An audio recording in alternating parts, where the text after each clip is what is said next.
Okay, Assalamualaikum guys, selamat datang ke channel aku. So, hari ni hari Jumaat. Kita orang akan ride ke Terengganu. Berapa bulan ini? 19 Jun. Sekarang dah 4.40. Aku orang first sampai. Kata berkumpul 4.30. So, kita tunggu lagi geng-geng daripada TZI Kuantan. Lebih kurang 6 biji malam ni. Malam ni pula petang ni. Jadi kita tengok siapa yang ada lagi. So, memandangkan aku dah terawal, kita pergi lepak dulu kat dalam. Jadi ni first ride aku selepas aku overhaul. Semalam siap, hari ni terus pergi ride. Alang-alang tu kita habis ke Pantang lah. Mazat? Oh, Mazat. Mazat. Mu punya baju ni limited edition kan? Oh, lo. Mana saya tak berapa start ni. Oh, yang lalu. Cuba mu tengok follow. Apa follow? Balik. Balik. Babi. Semua. Betul. Semua. Ya. Balik semua. Alih je. Balik. Orang cabut lagi nyah dia pusing baju. Okay, kita dah cukup korang. So, kita gerak dulu lah. Pergi ke exit Seneh. Jumpa pergi Gelerang pula. Jadi daripada Kuantan ni ada 7 lah. 2, 4, 6 7 orang. Jadi jom.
Okey, sekarang ni kita dah sampai di RNA Parker. Tadi harum hujan je, tapi mujurlah hujan bukan sepanjang jalan. Aku perasan macam ramai lagi RZ turun menghala ke Kuantan. Ada event ke kat Kuantan? Ke event ke tempat lain? RZ ramai. Jadi setting isi minyak. General pun dah ada dah sampai tu kat sana. Harap-harap dekat atas sana tak hujan lah. Dia kalau hujan dalam perjalanan dan tidak bermalam ni agak barai sebenarnya.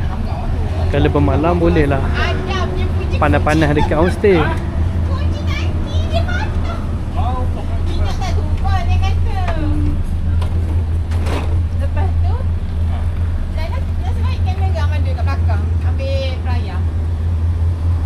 Batuk dulu.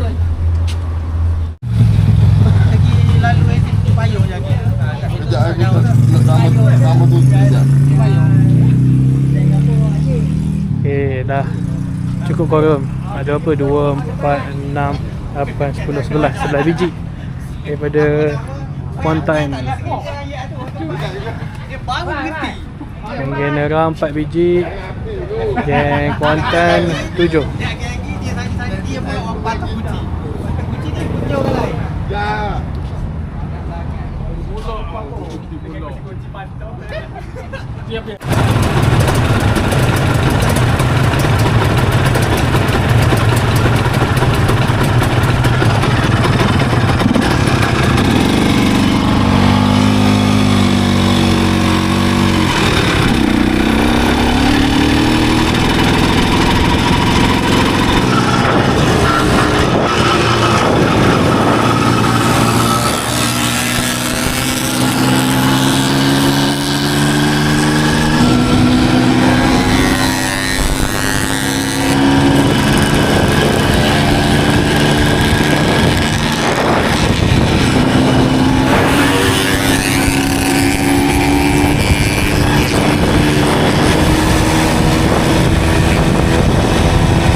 Okay, sekarang ni kita berada di tepi jalan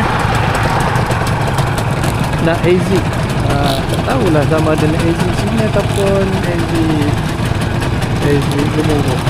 So teman tengok pula exit kat mana. Kalau exit sini dekat, cuma ni bagi 50.